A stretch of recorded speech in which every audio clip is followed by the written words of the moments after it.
Hi everyone, this is Hari. Welcome to my channel. ఈరోజు మీకు నేను మునగాకు కారం పొడి ఎలా చేసుకోవాలో చూపించే ప్రయత్నం చేస్తాను. మునగాకే ఎందుకంటే మీకు తెలుసు కదండి, మనకు ఆల్రెడీ తమలపాకు తోట ఉంది. అలా తమలపాకు తోటలో అవిసెలు మునుగులు రెండు వేస్తాము. ఆ మునగ చెట్ల నుంచి తీసుకున్న ఆకు వల్లే నేను ఈ పౌడర్ చేస్తున్నాను. అది చాలా టేస్టీగా ఉంటుంది. చూడండి మన మునగ చెట్లు ఎలా ఉన్నాయో.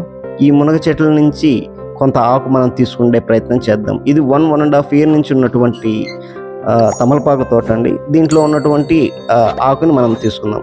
ఈ మునగ చెట్ల నుంచి కింద పడినటువంటి విత్తనాలు చూడండి ఎంత ఫ్రెష్గా చిన్న చిన్న మొక్కలు వచ్చాయి. ఇవి కూడా పెద్ద అయిన తర్వాత ఈ ఆకు నుంచి తీసుకొని మనం మళ్ళీ పౌడర్ చేసుకుందాం. చాలా బాగుంది ఈ చెట్లు చూడడానికి. ఎటువంటి చీడపీడలు లేకపోవడం వల్ల ఫ్రెష్గా అనిపిస్తూ ఉంది. ఇక తోట లోపలికి వెళ్ళిన తర్వాత నాకు ఒక 2 మునక్కాయలు మాత్రమే అందినవి, మిగిలినవన్నీ పైన ఉన్నవి. ఇవి రెండిటితో మనం సాంబార్ చేసుకుందాం. బయట మనకి మార్కెట్లో దొరికే మునగల కంటే కూడా ఇవి చాలా టేస్టీగా ఉంటుంది, ఎందుకంటే ఎటువంటి కెమికల్స్ వాడడం లేదు కాబట్టి. అలాగే నేను కొంచెం ఆకు కూడా మునగాకు కూడా తీసుకున్నాను, మన కారం పొడికి కావాల్సింది. ఈ ఆకును చూస్తుంటే మనకు తెలిసిపోతుంది చూడండి, కెమికల్స్ లేకపోవడం వల్ల చాలా నీట్గా ఫ్రెష్గా ఉంది. దీని నుంచి పుల్లలు సపరేట్ చేసిన తర్వాత ఆకును ఇలా వేరు చేసుకోవాలి. దీన్ని ఒక 2 days దాకా నీడలో ఆరబెట్టుకోవాలి. అలా నీడలో ఆరబెట్టుకోవడం వల్ల దాంట్లో ఉన్న తేమ శాతం బాగా కంట్రోల్లోకి వస్తుంది. అలా వచ్చిన ఆకుని మనము ఒక 10 to 15 minutes ఓవెన్లో పెట్టుకున్నామంటే దాంట్లో ఉన్న మిగిలినటువంటి వాటర్ కంటెంట్ కూడా 0 అయిపోతుంది.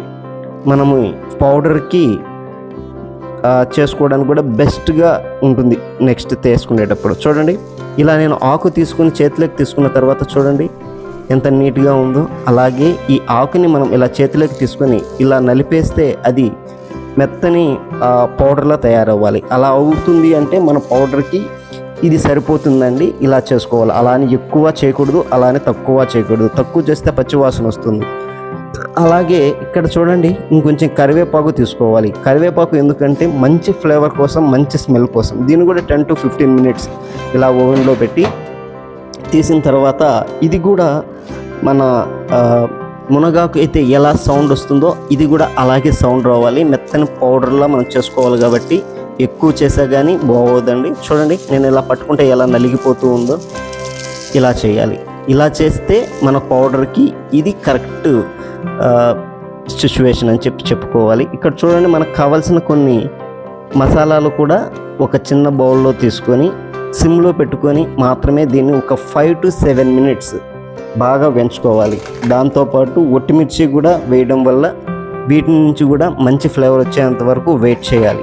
ఇలా చేసిన తర్వాత కొద్దిసేపటికి చూడండి ఇలా ఓన్లీ మునగాకు మాత్రమే మెత్తగా ఫైన్గా కొట్టుకోవాలి. దీన్ని కొంచెం సపరేట్గా తీసి పక్కన పెట్టాను. దీంట్లో ఎటువంటి కెమికల్స్ వాడలేదు, పౌడర్స్ ఏమి వాడలేదు, మసాలాలు ఏమి.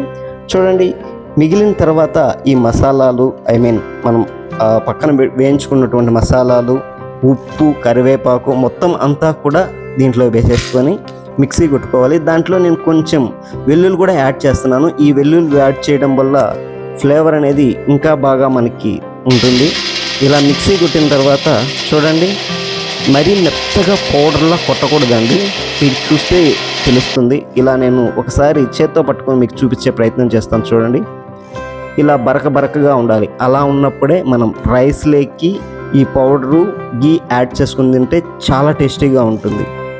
అండ్ హెల్తీ కూడా. 300 డిసీజెస్కి one of the best medicine అని చెప్తారు మునగాకు. చూడండి ఇలా ఉన్నదాన్ని నేను ఒక గాజు జార్లోకి తీసి స్టోర్ చేసి పెడతాను. ఇలా స్టోర్ చేసి పెట్టింది 2 to 3 months వరకు చాలా ఫ్రెష్గా ఉంటుంది.